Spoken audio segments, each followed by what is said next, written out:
Hi, this is Neil, and I'm partnering with the great HPC Today to bring you the Surfactant Insights Podcast.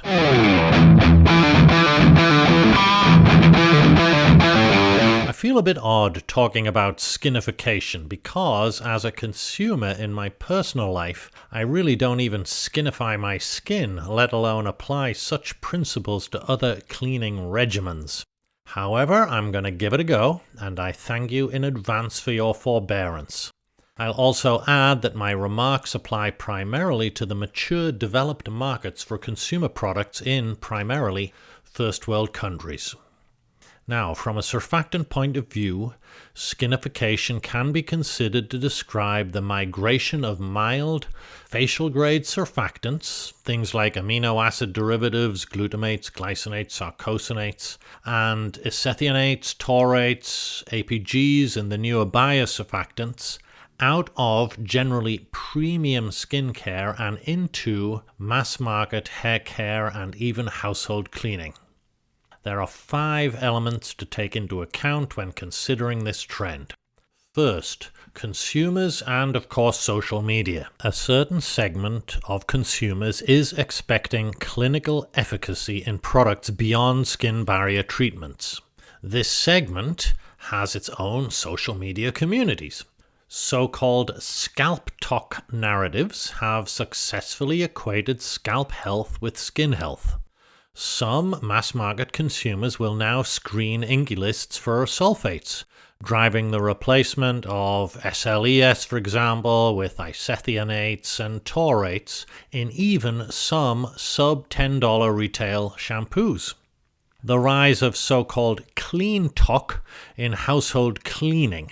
In this area, there's a growing narrative around non-toxic, skin-safe formulations. Influencers are driving awareness about contact dermatitis and eczema, and brands are adopting facial-grade mildness claims, for example, skincare for your hands, in manual dishwashing.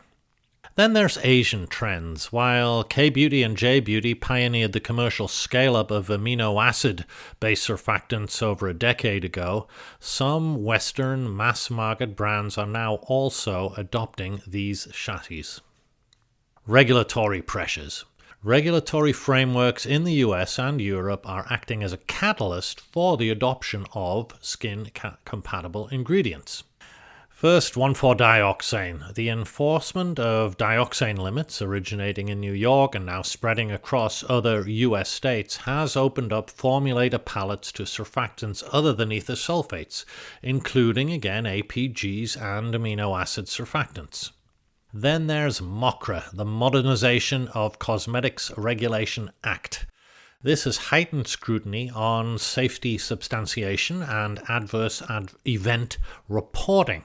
Some brands are now preemptively shifting to mild, hypoallergenic surfactant chassis to minimize liability regarding skin sensitization and skin barrier disruption. And then there's, of course, the sulfate-free trend. Regardless of what you might think of the science behind it, and I don't think much of it, major surfactant companies are filling out their range of sulfate alternatives and linking this to a premiumization trend among consumer products companies. Okay, so much for drivers. What about the challenges? The first challenge is related, as you might expect, to formulation cost, performance, and rheology. Let's talk rheology. Unlike, for example, SLES, amino acid-based surfactants like glutamates exhibit poor salt thickening responses. Formulators, therefore, will sometimes rely on more expensive polymeric rheology modifiers, peg-free thickeners, or other costly measures to achieve consumer-acceptable sensorial properties. Then there's foam kinetics and aesthetics. Mass-market consumers equate flash foam with cleaning efficacy. While isethionates and taurates provide dense, creamy foam, their flash foam kinetics often lag behind traditional sulfates. And then, of course, there's good old cost in use. In laundry and dish in particular, replacing LAS or SLES with so-called mild alternatives compromises performance and costs more. Other than that, there's no problem. Formulators can look to advanced enzyme cocktails and biosurfactants like rhamnolipids, but cost continues today to be an issue. The next challenges are geopolitical. I'm talking war and tariffs. Now, you may be forgiven for thinking that the run-up in oil pricing favors the adoption of more bio-derived products and specialty surfactants, and that this supports this skinification premiumization trend. Well, don't bet on it. Crude and natural gas price increases generally ripple through the entire supply chain and drive up inflation for consumers, resulting in downtrading and the dreaded demand destruction. We're seeing it already. High oil prices help no one. I'm sorry to have to tell you. Tariffs, however, are another story. It's a mixed bag.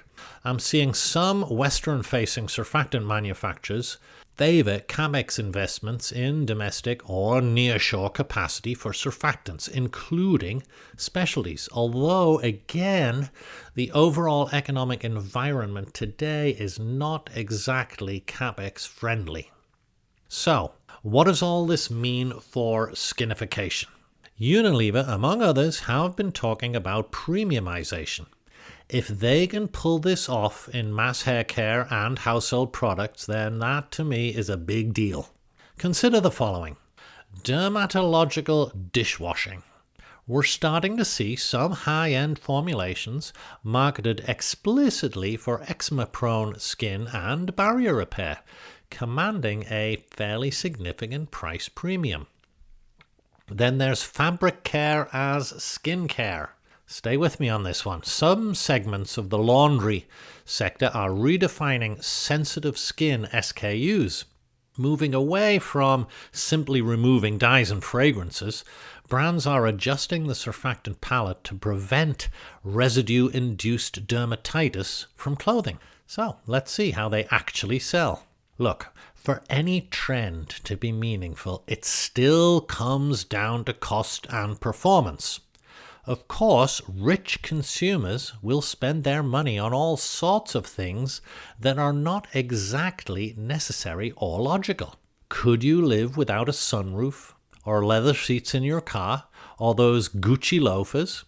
Of course, but you buy them anyway. This skinification trend probably falls in the sunroof or Gucci category. Let's see how it develops. My own personal consumption strategy? Well, I should probably start skinifying my skin first before saying any more. I hope you found this useful, and thanks again, as always, for listening.